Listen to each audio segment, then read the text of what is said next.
Hey, how's it going, fellas? Welcome back to Toy Hunters for Russ. I'm your host, Divney. Welcome back also to part number 6 out of 7 of this Rampage review. We're going to continue on with the Beast. Here it is. A long overdue fella. A little dusty here.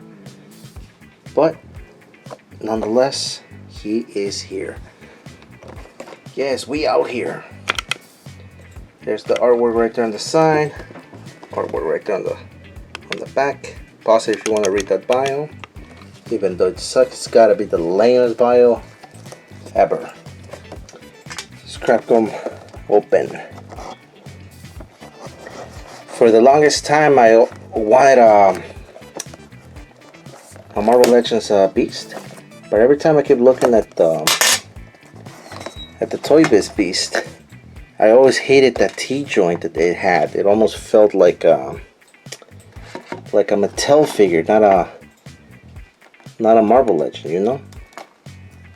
So I hated that T-joint for the longest time, and that's why I always hesitated to get the Beast. Even though a lot of people still argued that the Toy Biz is still the best one instead of this one. So let's find out together, shall we?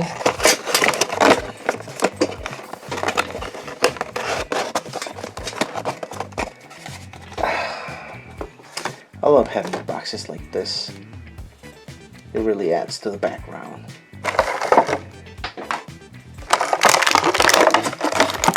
See, this is good. It came with another set of hands.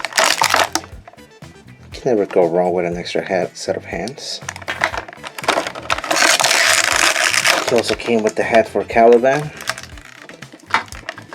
I have him here sitting on the side.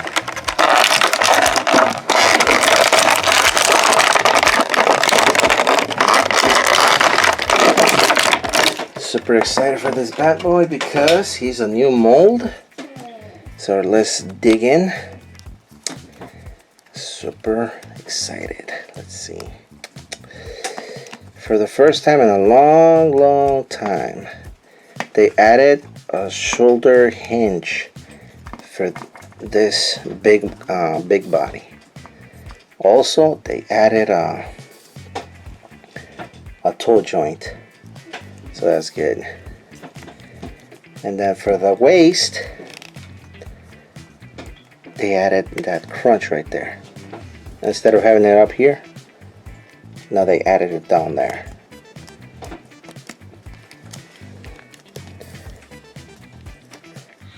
Now his upper torso is on a ball peg. But yeah, let's take a look at the detail, and then we move on to the articulation. So fairly enough, he has a lot of nice sculpting throughout the body for the fur. Nice touch up between colors. It goes from a lighter blue, darker blue, and then even darker gray, and then to black. So that's awesome. You can appreciate it also on the shoulders, right here on the forearms. It goes from the wrist to the forearm. Really nice touch up with the paint.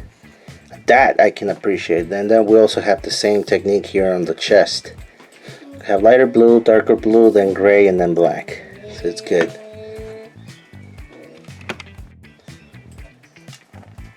So yeah, I can really appreciate that touch up of the color.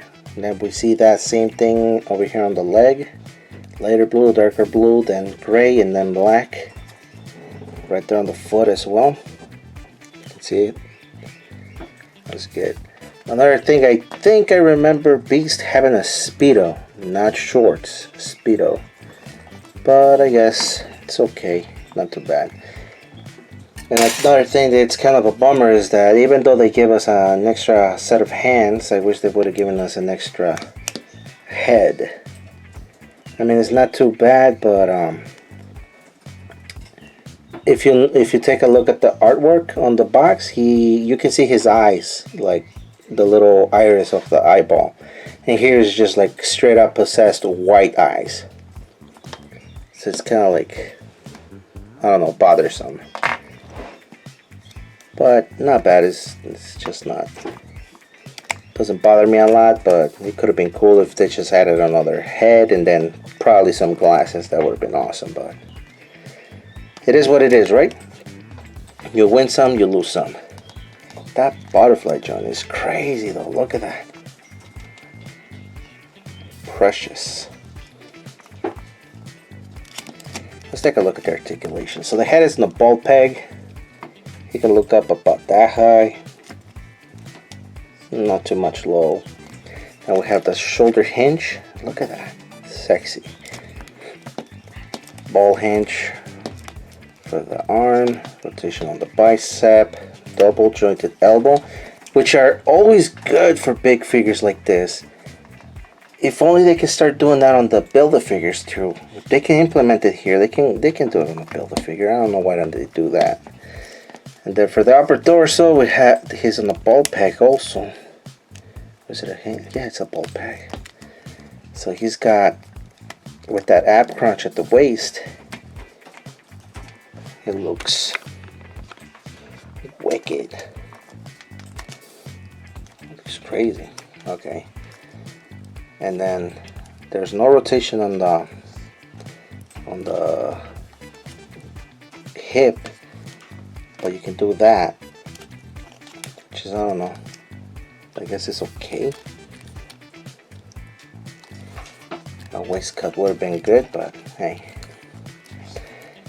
Then hinge for the legs. You can kick about that high. Double hinge, double jointed knee.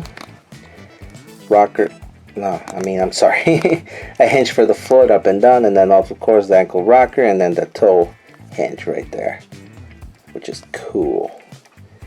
Super cool that they given us a new mold. And then we're starting to see a lot of figures from Hasbro and the different toy lines that they're adding like new bodies to their toys. So that's great.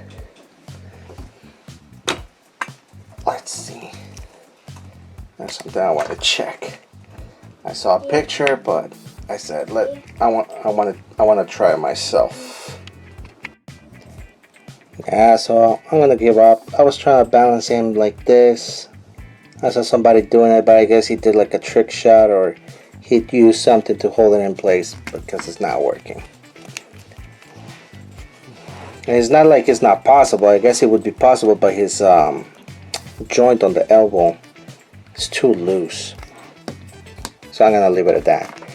It's pretty awesome. I'm super happy that I get to add a beast finally to my X-Men shelf.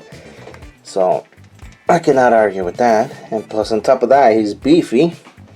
First of all, beef. There you have it. If you look at Logan next to Beast, I guess Beast should have been a little bit higher, but it's not too bad, I guess. Also, the lack of an extra head for, a regular, normal, relaxed head, and then maybe some glasses, or perhaps added a lab coat to it. That would have been awesome, but it is what it is. $20 figure, can't really argue, I guess, but still, pretty much a solid 8 out of 10, I will give it. But the fact that I add a beast to the collection, that's pretty awesome. Anyway, so that's it for part 6 out of 7. Lastly, we're going to be talking about Gambit, the Raging Cajun. He's coming up next. Pretty much done with this video. Thank you as always for your time. Don't forget the usual routine. I'm pretty sure you guys get tired of hearing it all the time. But don't forget to hit that like and subscribe buttons. Really appreciate it, and it helps the channel. Well, enough of that. Thank you very much for your time. I'm your host, Dibney, and you were watching Toy Hunters R Us. See you guys later. Peace.